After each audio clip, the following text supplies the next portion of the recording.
In today's video, we will be looking at 3 horrifying caving stories that went horribly wrong. The first one in particular could have been avoided if the cavers took the unstable narrow cave seriously. As for the next 2, they are even more terrifying. As always, viewer discretion is advised. On the morning of January 17th, 2020, Jim Fox and his team prepared for a long day underground. They met at Jim's house just after sunrise, going over their gear one last time. Helmets, harnesses, ropes, and snacks were checked and packed into their bags. The team of experienced cavers was heading to Heart of Gould Cave, a remote and challenging location they had planned to explore for weeks.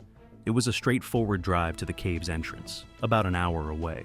Along the way, they chatted about the pits they hoped to explore and the leads they wanted to climb. The conversation was easy, marked by a shared excitement for the unknown. By mid-morning, they parked near the trailhead and started the hike to the cave. The approach wasn't difficult, but the cold January air made it slow going. Each of them carried their share of ropes and equipment, carefully balanced to avoid slipping on the frost-covered ground. When they reached the entrance to Heart of Gould Cave, the team took a moment to eat a quick snack, double-check their setup, and discuss their plan for the day. Then, one by one, they descended into the dark, ready to explore. For most of the day, they made steady progress, uncovering potential passages and marveling at the untouched beauty of the cavern. As daylight faded, Jim Fox, who had been caving for years, began his descent from a series of pitches they had just finished exploring.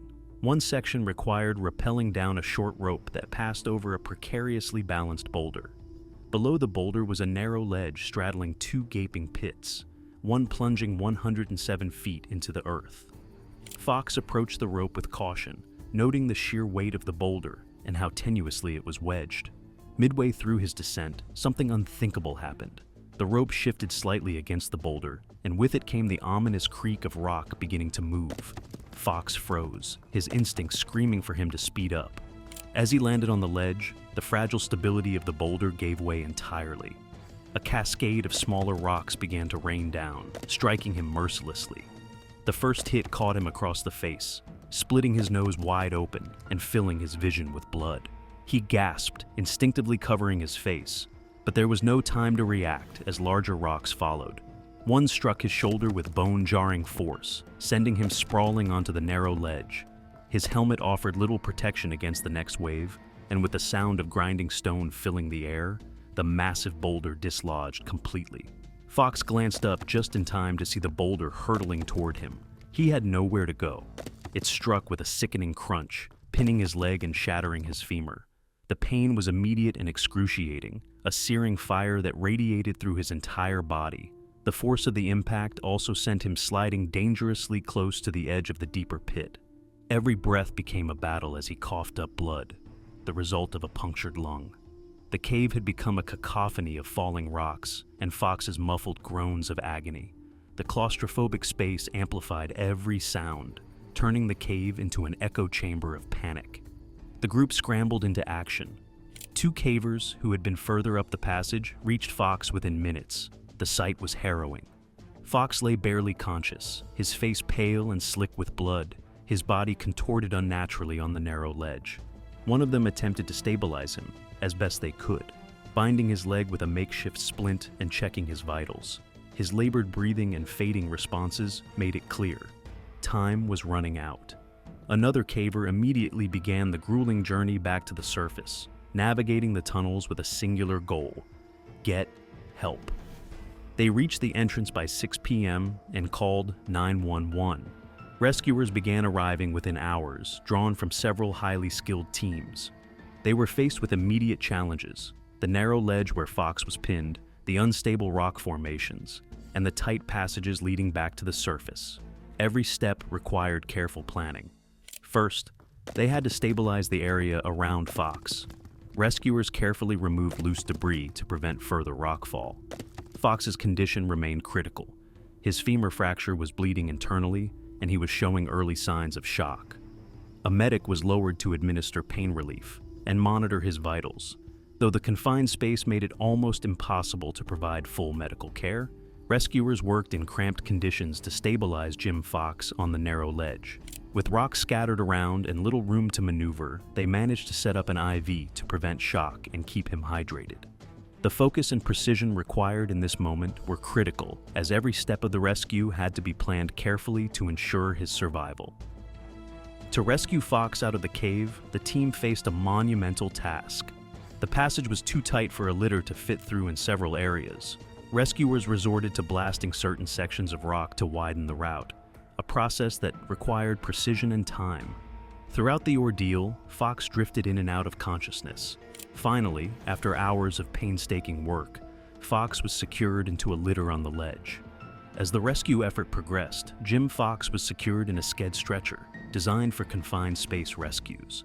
With every pull of the rope system, the rescuers carefully raised him through the tight vertical passageways, each movement requiring immense coordination. The risk of dislodging further rocks or worsening his injuries added to the tension as the team hauled him closer to safety. By 3 a.m., Fox reached the surface, battered but alive. He was carefully loaded onto an ATV and transported to a waiting ambulance. For over 9 hours, he had endured unimaginable pain, suspended between life and death in the bowels of the earth. The rescue was a testament to the skill, determination, and teamwork of the responding agencies. While in this story, the caver survived, the next two spelunkers weren't that lucky. Devil's Eye Spring, nestled deep in the Florida wilderness, is a renowned destination for cave divers, attracting those with an adventurous spirit. On April 26, 2015, Robert Jurek, 68, and his dive partner, Evelyn Dudas, both experienced divers from Pennsylvania, arrived at the spring with a simple plan: explore the cave system using their diver propulsion vehicles, DPVs. A DPV is an underwater scooter that helps divers conserve energy and travel longer distances by pulling them through the water. It's especially useful for cave diving, but can be risky in silty areas where the propeller stirs up sediment, reducing visibility. The goal was to cover a distance of about 3,000 feet to reach the area known as mainland, a significant point within the cave system. They had traveled here many times before, but this dive would be different. The plan was to push their DPVs through a narrow, silty section at the start of mainland, continue through an area called Sweet Surprise, and eventually rejoin the main passage that led to the exit. With the DPVs allowing them to cover ground quickly, the dive seemed well within their reach. As Jurek and Evelyn pushed deeper into the underwater maze of Devil's Eye Spring, the conditions around them began to deteriorate. The narrow confines of the mainland passage were oppressive, the walls closing in as if the cave itself were swallowing them. Visibility, already dim in the faint glow of their dive lights, turned disastrous as his DPV, which had been a reliable tool for quick navigation, became a hindrance in the silty conditions. The propeller's movement stirred up more sediment, further clouding the already poor visibility. Jurek pushed forward, his DPV humming loudly in the now silent world. But the more he moved, the worse the silt became, swirling into a murky cloud that blinded him. The faint guideline, his only connection to safety, disappeared into the haze. His breathing quickened as he realized how disoriented he had become. The once familiar path now felt like an endless, suffocating labyrinth. Behind him, Evelyn struggled to keep her composure. Her light barely penetrated the dense water, and she lost sight of Jurek completely. The walls seemed to close in, amplifying her sense of isolation. She moved cautiously, but her confidence was shaken. In her desperation to maintain contact, she slowed down, scanning the murk for any sign of her partner. While Jurek was visible to her, she could see he could no longer tell which way was forward or back. He clung to the faint hope of finding the guideline again, but realized his DPV was working against him. Its propeller churned the silt, making it impossible to orient himself. The low visibility made it nearly impossible to track Jurek's movements. Eventually, the two were separated, their communication lost in the silent chaos of the underwater world. The once clear water transformed into a murky, opaque fog that enveloped them. Evelyn, realizing that she was now alone and unable to locate Jurek, made the critical decision to retreat. She abandoned the DPV, aware that it was only adding to the confusion and reducing her air supply. Slowly, she managed to locate the guideline and retraced her steps toward the main passage. The clarity of the larger tunnel was a momentary reprieve, but her heart pounded as she looked back into the dark, knowing Jurek was somewhere in the chaos she had just escaped. She hesitated, waiting, hoping he would emerge. But time stretched on, and the eerie stillness of the cave pressed down on her. Her air supply was dwindling, and she made the agonizing decision to surface for help. On the surface, Evelyn was frantic. She knew she had to get help. She wasted no time, reporting the situation to authorities, and a recovery team was quickly mobilized. Meanwhile, Jurek remained in the cave, unaware of how dire his situation had become. Several hours later, a recovery team entered the cave. Led by Lamar Hires, they retraced the dive route, carefully following the guideline and navigating the silted passages. The deeper they ventured, the more they realized the severity of Jurek's predicament. At 400 feet from the entrance, they found him, lifeless and suspended in the murky water. His DPV was found partially embedded in silt, indicating that he had likely abandoned it in an attempt to navigate the cave without the added burden of the propulsion device. Without the DPV, visibility remained poor, and Jurek's ability to track the guideline had become nearly impossible. The team later found that once the DPV was freed from the silt, it was in working order, but by then, it was too late for Jurek. The analysis of the tragedy revealed several critical missteps.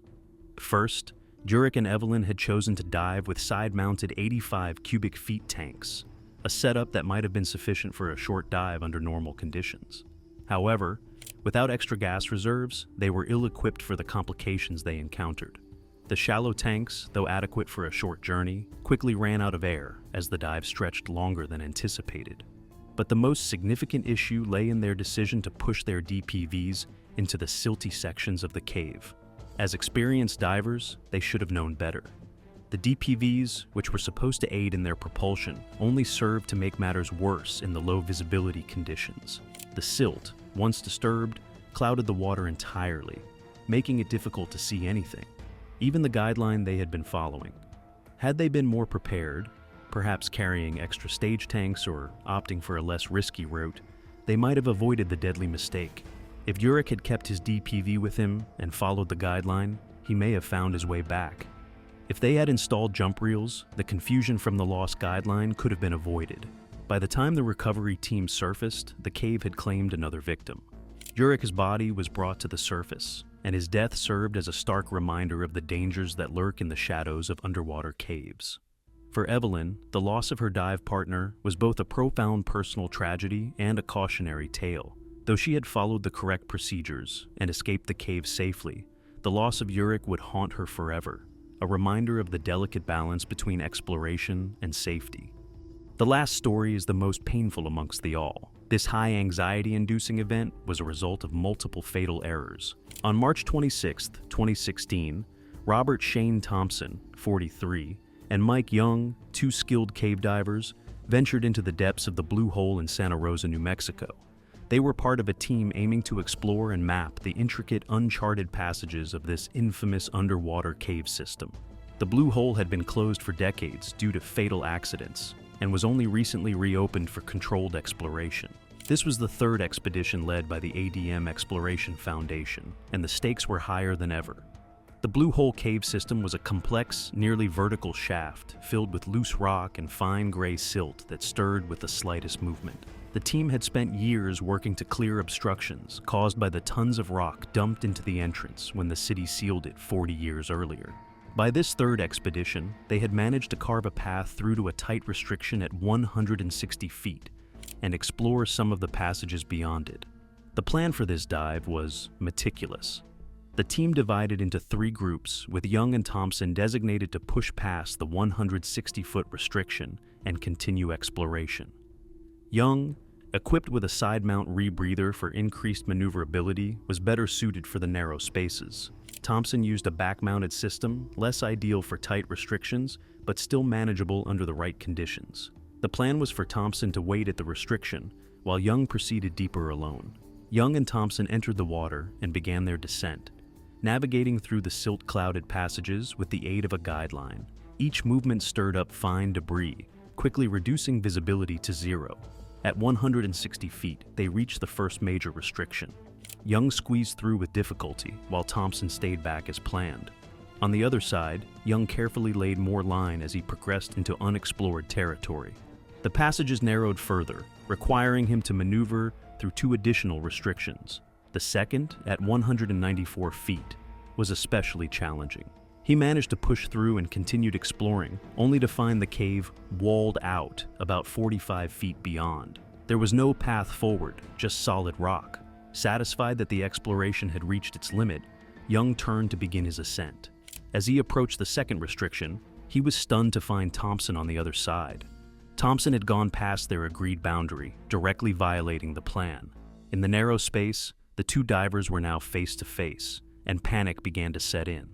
Young signaled to him asking why he came here. Thompson didn't respond clearly. The confined space made communication nearly impossible even through hand signals, and the mounting tension was palpable.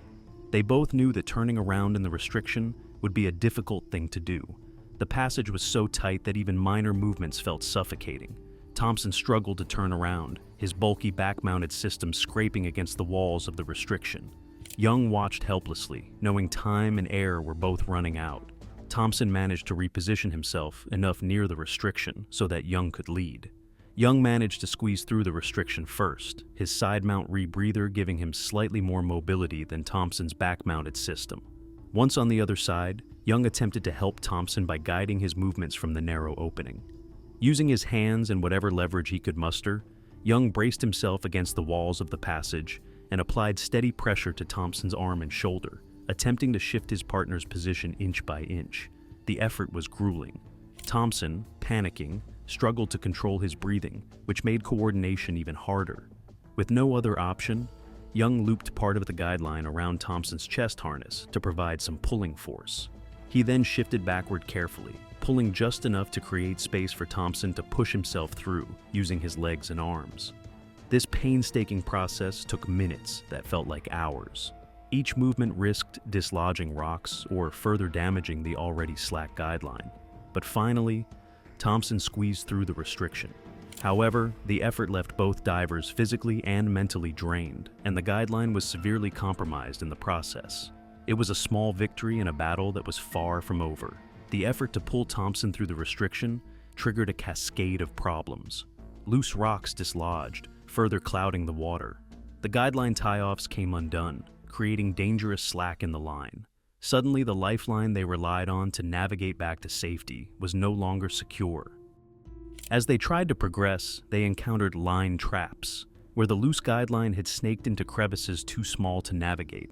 They had to grope blindly in the zero visibility conditions to relocate it, wasting precious air and energy. At one point, Thompson became completely disoriented, veering off course. Young frantically signaled to guide him back. When Young finally reached what he believed to be a safe point, he felt vibrations on the line, a signal that Thompson was still behind him. But something wasn't right. The vibrations suddenly stopped.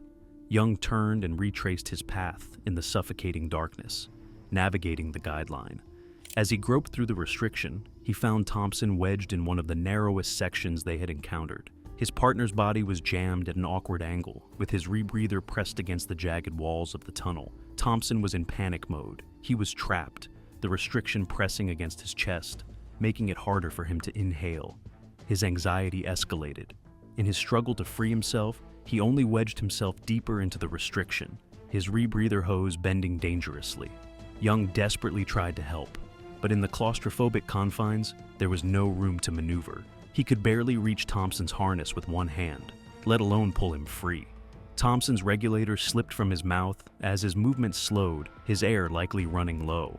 Young reached forward, trying to replace it, but the restriction left him unable to position himself properly. Time dragged agonizingly as he fought to adjust Thompson's rebreather, his fingers trembling from exhaustion and rising dread. Then, everything went silent. Young froze as the realization hit him. Shane had stopped moving. No bubbles escaped from his regulator. His partner was gone. With a heavy heart, Young began his ascent alone. The journey back was heartbreaking. Each time he encountered a restriction, the memory of pulling Thompson through replayed in his mind. When he finally surfaced, his face told the story before he could say a word. Exhaustion, grief, and shock were etched into his expression as he removed his gear and collapsed on the edge of the blue hole. The remaining team members, who had been waiting for updates with growing concern, gathered around him. Young managed to say, his voice breaking, "Shane didn't make it. Now, the team faced a grim decision: how to recover Thompson's body. They knew the risks. The next morning, a specialized recovery team worked cautiously, battling loose rocks in confined spaces. Hours later, Shane's body was finally brought to the surface. The team stood in silent grief, mourning a friend and fellow explorer. In the aftermath, the team reviewed every detail of the dive, identifying cascading errors. Shane's decision to push past the restriction, the limitations of his back-mounted system, and the loose rocks, an unsecured guideline that turned the cave into a death trap. Shortly after, the city of Santa Rosa sealed the cave permanently, ending all exploration efforts.